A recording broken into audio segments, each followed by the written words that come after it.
আসসালামু আলাইকুম viewers, এমজে টেকটন Facebook page এবং ইউটিউব চ্যানেলে আপনাকে স্বাগতম। আপনাদের সাথে আছে আমি জুয়েল। আমরা যারা কম্পিউটার ইউজার আছি তাদের বিভিন্ন সময় স্ক্রিন রেকর্ডারের প্রয়োজন হয়। তো এই স্ক্রিন রেকর্ডার ডাউনলোড করতে গেলে দেখা যায় এক একটা স্ক্রিন রেকর্ডার সফটওয়্যারের অনেক হাই প্রাইস থাকে।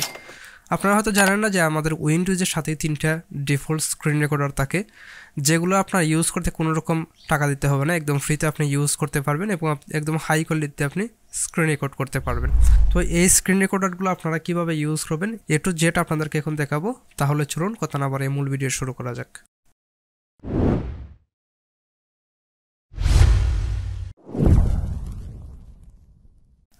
তো প্রথমে আমি যেটা দেখাবো এটা হচ্ছে স্নিফিং টুল। তো এখানে আমি সার্চ করব স্নিফিং টুল লিখে। স্নিফিং টুল এটা আমি ওপেন করব।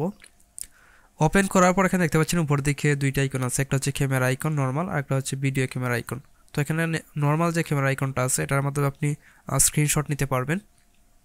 ধরুন আমি এটা সিলেক্ট করলাম, তারপর এটার মধ্যে যদি আমি ধরি তাহলে সেটা স্ক্রিনশট হবে।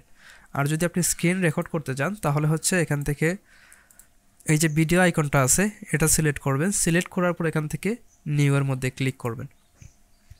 নিউয়ের মধ্যে ক্লিক করার পর আপনি কতটুকু জায়গায় এরিয়া আপনি স্ক্রিনের রেকর্ডের মধ্যে আওতাভুক্ত করতে চান সেটা সিলেক্ট করবেন। তো সেটা সিলেক্ট করার জন্য যে কোনো একটা জায়গা থেকে আপনি টান দিবেন, টান দিলে পর আপনার এটা সিলেক্ট হবে। এখন আমি হচ্ছে একদম কোণের মধ্যে নিয়ে যাব, এই যে স্ক্রিনের কোণার মধ্যে নিলাম। নেওয়ার পর এদিক থেকে টান দিয়ে একদম ফুল স্ক্রিনটা আমি সিলেক্ট করলাম। সিলেক্ট করার পর দেখতে পাচ্ছেন আপনার কতটুকু এরিয়া জুড়ে স্ক্রিন রেকর্ড হবে সেটা একটা বর্ডার দিয়ে দিছে। তারপর হচ্ছে আপনি চাইলে এখান থেকে আবার আপনি ভয়েস সেট করতে পারবেন, মানে ভয়েস ইনপুট করার জন্য যে একটা অপশন থাকে সেটাও এখানে আছে। এই যে এখানে দেখতে পাচ্ছেন মাইক্রোফোনের আইকন আছে, সেটার মধ্যে ক্লিক করবেন। ক্লিক করার পর আপনার মাইক্রোফোনটা এখান থেকে সিলেক্ট করবেন। তো তারপর আবার এখানের মধ্যে মাইক্রোফোন আইকনের মধ্যে আমরা ক্লিক করব। ক্লিক করার পর মিউট যে অপশনটা আছে এটার যে টিক মার্কটা আছে এটা আমরা উঠিয়ে দেব। উঠিয়ে দেওয়ার পর হচ্ছে এখন কিন্তু আমার এটা রেকর্ড হবে ভয়েস ওভার সহ। তো আমি এটা অফ রাখতেছি আমার রেকর্ডের সুবিধার্থে, এটা আমি অফ করে দিলাম। তারপর হচ্ছে এখান থেকে আমি স্টার্টের মধ্যে ক্লিক করব। এখন হচ্ছে আমার রেকর্ডটা কিন্তু হচ্ছে। তো আপনি এখন যা কিছু করবেন আর সব কিছু এখান থেকে কিন্তু এটা রেকর্ড হবে। তো যখন আপনার রেকর্ড করা শেষ, আপনারা কোনো রেকর্ড করার প্রয়োজনে সেভ করতে চাচ্ছেন, তখন হচ্ছে এখানে দেখতে পাচ্ছেন ছোট্ট একটা লাল আইকন আছে স্টপ রেকর্ডিং, এটার মধ্যে ক্লিক করবেন। এটার মধ্যে ক্লিক করার পর এখানে দেখতে পাচ্ছেন আপনি যা রেকর্ড করছেন এখান থেকে আপনি প্লে করে দেখতে পারেন। এই যে এখানে কিন্তু প্লে হচ্ছে, আমি যা যা করছি সব কিছু রেকর্ড হয়েছে। এখন হচ্ছে এটা কীভাবে আপনি সেভ করবেন। তো সেভ করতে গেলে উপরের দিকে দেখবেন ডান পাশে সেভের একটা আইকন আছে, সেভ অ্যাজ, এটার মধ্যে ক্লিক করবেন। ক্লিক করার পর আপনি লোকেশনটা সিলেক্ট করবেন, আপনি কোথায় আসলে সেভ করতে যাচ্ছেন। তো এখানে হচ্ছে আমি এখানে ডাউনলোড অপশনটা দিলাম, তারপর হচ্ছে এখান থেকে আমি সেভের মধ্যে ক্লিক করলাম। তো আমার কিন্তু এটা সেভ হয়ে গেছে। সেভ হয়ে যাওয়ার পর এখন হচ্ছে আমি সেকেন্ড যে স্ক্রিন রেকর্ডার আছে সেটা দিয়ে আপনাদেরকে দেখাবো। এখন এটা আমি ক্লোজ করে দিচ্ছি। এখন আমি যেটার মাধ্যমে দেখাবো সেটা হচ্ছে যারা হয়তো উইন্ডোজ 11 ইউজার আছেন শুধু তারাই পাবেন। উইন্ডোজ 10-এর ক্ষেত্রে আমি জানি না এই ফিচারটা আছে কিনা। সেটা হচ্ছে উইন্ডোজ 11-এর নতুন একটা ফিচার মাইক্রোসফট ক্লিপ চ্যাম্প, ওইটা আমরা সার্চ করব। এখানে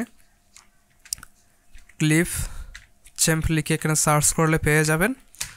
আবারও বলছি আসলে উইন্ডোজ 10-এর মধ্যে এটা আছে কিনা আমি জানি না, যেহেতু আমি এখানে উইন্ডোজ 11 ইউজ করতেছি। তো এটার মধ্যে আমি ক্লিক করব। ক্লিক করার পর হচ্ছে আপনাকে হয়তো সাইন ইন করতে হবে, আপনার মাইক্রোসফট অ্যাকাউন্ট দিয়ে আপনি এখানে সাইন ইন করে নেবেন। আমার অলরেডি সাইন ইন করা আছে, এই যেখানে দেখতে পাচ্ছেন আমার প্রোফাইল আইকন আছে, তাই হচ্ছে আমাকে এখানে সাইন ইন করতে হয়নি, জাস্ট একবার আপনাকে সাইন ইন করতে হবে। সাইন ইন করার পর এখান থেকে দেখতে পাচ্ছেন ক্রিয়েট এ নিউ ভিডিও, এটা এখানে দেখতে পারবেন প্রথমেই। তো এখান থেকে আপনারা ক্রিয়েট এ নিউ ভিডিও এটার মধ্যে ক্লিক করবেন। আমি ক্লিক করলাম। ক্লিক করার পর এখান থেকে দেখতে পাচ্ছেন বাম পাশে দেখবেন রেকর্ড অ্যান্ড ক্রিয়েট, এটার মধ্যে ক্লিক করবেন। এটার মধ্যে ক্লিক করার পর এখানে অনেকগুলো অপশন আছে। প্রথমেই আছে হচ্ছে স্ক্রিন অ্যান্ড ক্যামেরা। আপনি যদি স্ক্রিনের পাশাপাশি আপনার ওয়েব ক্যাম দিয়ে আপনি রেকর্ড করতে চান তো সেক্ষেত্রে প্রথমটা সিলেক্ট করবেন। তারপর হচ্ছে শুধু ক্যামেরা, আপনি যদি শুধু ক্যামেরা দিয়ে আপনি রেকর্ড করতে চান তো সেক্ষেত্রে হচ্ছে আপনি ক্যামেরা এটা সিলেক্ট করবেন। তারপর যেটা আছে এটা হচ্ছে স্ক্রিন, আপনি যদি শুধু স্ক্রিনটা রেকর্ড করতে চান তো সেক্ষেত্রে এটা সিলেক্ট করবেন। তো এটার মধ্যে আমি ক্লিক করব। এটার মধ্যে ক্লিক করার পর হচ্ছে এখান থেকে আপনাকে এই যে বাম দিকে এখান থেকে মাইক্রোফোনটা সিলেক্ট করবেন, এটা হচ্ছে অডিও ইনপুট। তারপর এটা যেটা আছে এটা আপনার কোনো প্রয়োজন নেই, এটা জাস্ট ওইভাবেই থাকবে। তারপর এখান থেকে দেখতে পাচ্ছেন নিচের দিকে ছোট্ট করে লেখা আছে recording is limited to 30 minutes. তো তো এটার মাধ্যমে আপনাকে বোঝাচ্ছে যে আপনি এটার মাধ্যমে সর্বোচ্চ 30 মিনিট রেকর্ড করতে পারবেন, মানে এটা হচ্ছে লিমিট করা 30 মিনিট। তারপর হচ্ছে এখান থেকে যে ছোট্ট আইকনটা আছে লাল আইকন, এটার মধ্যে ক্লিক করবেন। এটার মধ্যে ক্লিক করার পর আপনার যেটা উইন্ডো করা আছে এটা ডিলিট করবে। তো আপনি যদি জাস্ট এইটা রেকর্ড করতে চান তো সেক্ষেত্রে শুধু এটা রেকর্ড করতে পারবেন। আপনার যদি ফুল স্ক্রিনটা রেকর্ড করতে চান তাইলে এখানে যাবেন এন্টায়ার স্ক্রিন, এটার মধ্যে ক্লিক করবেন। ক্লিক করার পর এখান থেকে এন্টায়ার স্ক্রিনটা সিলেক্ট করবেন। তারপর চাইলে আপনি সিস্টেম যে অডিও আছে, যেমন আমরা যেখানে ভলিউম কমাই বাড়াই বা বিভিন্ন রকম সাউন্ড আছে, এগুলো আপনি যদি রেকর্ড করতে চান তো সেক্ষেত্রে এখানে এটাও এনাবল করে দিবেন। তারপর এখান থেকে শেয়ারের মধ্যে ক্লিক করবেন। তখন আপনি যা কিছু করবেন সব কিছু হচ্ছে আপনার এটা রেকর্ড করবে। রেকর্ড হওয়ার পর আপনার যখন স্টপ করার প্রয়োজন হবে তখন জাস্ট এখানে স্টপ শেয়ারিং এটার মধ্যে ক্লিক করবেন, তখন আপনার রেকর্ডটা বন্ধ হয়ে যাবে। তারপর এখান থেকে এই যে আছে এটার মধ্যে যাবেন, অটোমেটিক্যালি কিন্তু আমার ভিডিওটা প্লে হচ্ছে যা যা রেকর্ড করছি। তো তারপর হচ্ছে এখন কীভাবে এটা সেভ করবেন, তো সেভ করতে হলে এখানে সেভ অ্যান্ড এডিট এটার মধ্যে ক্লিক করতে হবে। এটার মধ্যে ক্লিক করার পরে আপনি যদি চাইলে এখান থেকে কিন্তু এডিটও করতে পারবেন, এটা একটা বেসিক ভিডিও এডিটিং সফটওয়্যারও। তো আপনার যদি কোনো রকম এডিট প্রয়োজন হয় এখান থেকে এডিট করতে পারেন। এখানে দেখেন বিভিন্ন রকম অপশন আছে, এগুলো সম্পর্কে আমি আলোচনা করেছি না। তো কীভাবে এক্সপোর্ট করবেন, তো এখানে দেখতে পাচ্ছেন এক্সপোর্ট লেখা আছে, এটার মধ্যে ক্লিক করবেন। তারপর এখানে বিভিন্ন রেজুলেশন আছে, তো আপনি যদি 4K-তে এক্সপোর্ট করতে চান তাহলে আপনাকে প্রিমিয়াম অ্যাকাউন্ট কিনতে হবে। আর যদি আপনি নর্মাল এইচডিতে কনভার্ট করতে চান বা এক্সপোর্ট করতে চান তাহলে জাস্ট এখানে এই যে এটা কিন্তু ফ্রি এইচডি, তো এটা আমি সিলেক্ট করলাম। এটা সিলেক্ট করার পর আপনি এখান থেকে একটা রিনেম দিবেন যে আপনার ভিডিওর রিনেমটা কি হবে। আমি এখানে কোনো কিছু দিলাম, জাস্ট এখানে যা কিছু আছে যা দিলাম। তারপর এখান থেকে সেভ টু কম্পিউটার এটার মধ্যে ক্লিক করবেন। এটার মধ্যে ক্লিক করার পর এখান থেকে আপনি লোকেশন সিলেক্ট করবেন, আপনি কোথায় আসলে সেভ করতে যাচ্ছেন। আপনি চাইলে এখান থেকেও কিন্তু রিনেম করতে পারবেন।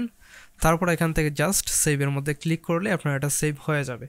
এখন যদি আপনি যান ডাউনলোড অপশনের মধ্যে, আমি যেটা ডাউনলোড করছি এই যে এটা হচ্ছে আমার এটা সেভ হয়ে গেছে। তারপর লাস্ট আমি দেখাবো থার্ড যে স্ক্রিন রেকর্ডার আছে সেটা দিয়ে আপনারা কীভাবে স্ক্রিন রেকর্ড করবেন। এটা হচ্ছে গেম বার। তো গেম বার ওপেন করতে হলে আপনাকে উইন্ডোজ প্লাস জি দুইটা একসাথে প্রেস করতে হবে। প্রেস করার পর এখানে আপনি বিভিন্ন রকম অপশন পাবেন। তো এখানে একটা কথা বলে রাখি, আমার স্ক্রিন রেকর্ডার কিন্তু এটাকে ক্যাপচার করবে না, তাই আপনাদেরকে স্ক্রিনশটের মাধ্যমে আপনাদেরকে অপশনগুলো দেখিয়ে দিব। আর এমনিতে আমি বলতেছি আপনারা কীরকম পাবেন। তো এখান থেকে উপরের দিকে দেখতে পারবেন উইকেট মেনু আছে, তারপর অডিও আছে, তারপর ক্যাপচার আছে। তো আপনারা হচ্ছে ক্যাপচারে যাবেন। ক্যাপচারে যাওয়ার পর এখানে দেখতে পাচ্ছেন প্রথমেই আছে টেক এ স্ক্রিনশট, এটা হচ্ছে আপনি স্ক্রিনশট নিতে পারবেন এটার মাধ্যমে। তারপর যে অপশনটা আছে স্টার্ট রেকর্ডিং, এটার মাধ্যমে হচ্ছে আপনি স্ক্রিন রেকর্ড করতে পারবেন। তো যখন আপনি এটার মধ্যে ক্লিক করবেন আর পাশাপাশি দেখেন এখানে মাইক্রোফোনের আইকন আছে, তো আপনি চাইলে এখান থেকে এটা অন রাখতে পারবেন, অফ রাখতে পারবেন। তো এটা হচ্ছে আমি অন রাখছি। তারপর হচ্ছে এখান থেকে স্টার্ট রেকর্ডিং এটার মধ্যে ক্লিক করব। তারপর যদি এরকমটা লেখা দেখেন gaming feature are not available for Windows desktop for file explorer, তো এটার মানে হচ্ছে আপনার যে এই যে ফিচারটা আছে এটা ডেস্কটপ এবং ফাইল এক্সপ্লোরারের মধ্যে কাজ করে না, যে এখন আমাদেরকে অন্য একটা সফটওয়্যার ওপেন করতে হবে। তো যদি আমি এখানে ওপেন করি, দেখেন ব্রাউজার একটা ওপেন করলাম, ওপেন করার পর আবার আমি এটার গেম ব্যাটটা ওপেন করব। ওপেন করার পর এখন দেখেন এটা কিন্তু এখন ভিজিবল আছে, এখন আমি চাইলে এটা রেকর্ড করতে পারবো। তো যখন আমি এখানে রেকর্ডের মধ্যে ক্লিক করব তখন সেটা অলরেডি কিন্তু এখানে দেখেন রেকর্ডটা স্টার্ট হয়ে গেছে। এই যে একটা হচ্ছে রেকর্ড হচ্ছে, এখন যখন আমার রেকর্ড স্টপ করা প্রয়োজন জাস্ট এখানে এই যে একটা আইকন আছে স্টপ রেকর্ডিং, এটার মধ্যে আমি ক্লিক করব। ক্লিক করলে আমার রেকর্ডটা স্টপ হয়ে যাবে। তো স্টপ হয়ে যাওয়ার পর আমি রেকর্ডটা পাবো কোথায় সেটা যদি দেখতে হয় তাহলে আবার এখানে উইন্ডোজ প্লাস জি প্রেস করে তারপর হচ্ছে এখান থেকে সি মাই ক্যাপচার্স এটার মধ্যে ক্লিক করলে আপনি এখানে আপনার সব রেকর্ডগুলো এখানে দেখতে পারবেন। এখন যদি আপনি দেখতে চান যে আপনার এটা ফাইলের কোন জায়গায় আছে বা কোন লোকেশনে আছে, তো সেক্ষেত্রে এখানে ওপেন ফাইল লোকেশন এটার মধ্যে ক্লিক করবেন, তাহলে পেয়ে যাবেন। অথবা এই যে আপনি যেটা দেখতে যাচ্ছেন এটা সিলেক্ট করবেন, এটা আমি সিলেক্ট করলাম। অথবা আপনি চাইলে এখান থেকেও দেখতে পারেন, এই যে ফোল্ডার আইকন আছে এটার মধ্যে ক্লিক করব। ক্লিক করার পর কন্টিনিউ। এখন দেখেন এখানে আমার সব রকম রেকর্ড ফাইলগুলো এখানে সেভড আছে। তো আশা করি বুঝতে পারছেন।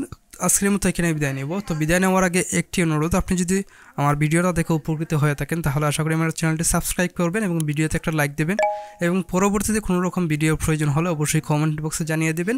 তো আজকের মতো এখানে বিদায় নিচ্ছি। ভালো থাকবেন, সুস্থ থাকবেন। আল্লাহ হাফেজ।